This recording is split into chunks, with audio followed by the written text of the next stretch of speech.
for Keating, he'll be doing his double duty again by competing in 2 different classes, PR1's LMP2 car and the Trackhouse by TF Sport Corvette in GTD Pro.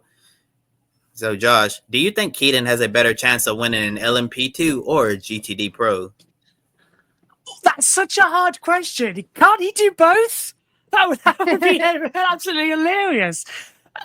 Trying to say where's Ben Keating going to finish in which class? He's like trying to pick between, would you like, I can't believe it's not butter, or butter?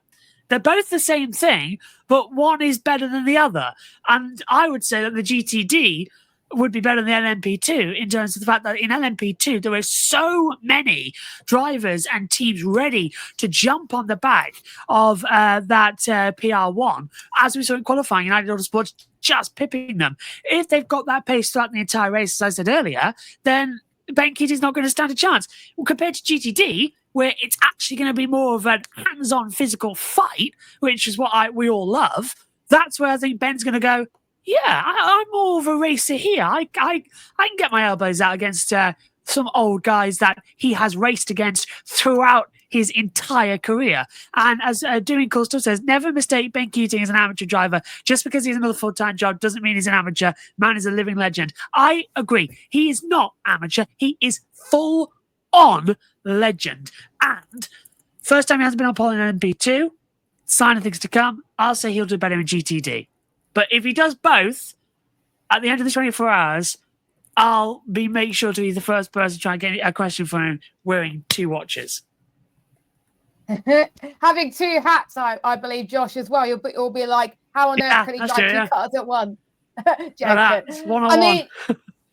I mean, it was a tough call because the cars that he's driving in, they're really competitive this year. But I have to agree with Josh because the GT3 Pro are more competitive, the gaps are closer, and anyone could be up there, especially with both the GTD categories. As long as you don't make too many mistakes, I think Ben's going to be all right. I'm proud that Ben gets to drive 2 cars in one race. I don't know how he does it. I'm excited to see how Carl Larson does. Hopefully he does the double this year, fingers crossed, because we almost got robbed last year by that because of the rain that hit both Indy and Charlotte last year. But I think, in my opinion, it's got to be. He has a bit more of a chance for the GTD pros than the LMP2s because the LMP2s there's a lot more people that potentially could win this race compared to obviously Ben Keating.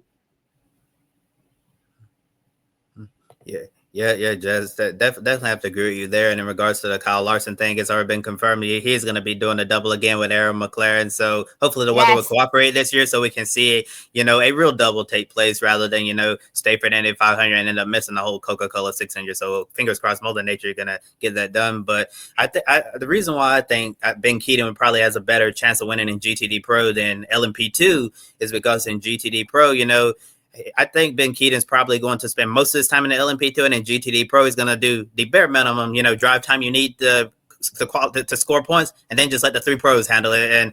And not to say Ben Keating's not a pro, as you were saying in the chat, doing cool stuff. Ben Keating's not really an amateur driver. He may be an amateur driver rating wise, but he's very quick. He's one of the fastest gentleman drivers in the world in sports car racing. So I think he'll do the minimum there in the Trackhouse by TF Sport Corvette. And then he's going to let Connor Zillett, Shane Van Gisbergen, and Scott McLaughlin do the heavy lifting there. And I think those drivers, going to do a great job. And that's probably why he's going to have a better chance of winning that class. But wouldn't it be quite a flex in victory lane if Ben Keating can wear 2 Rolex watches winning? Yeah, that would be awesome.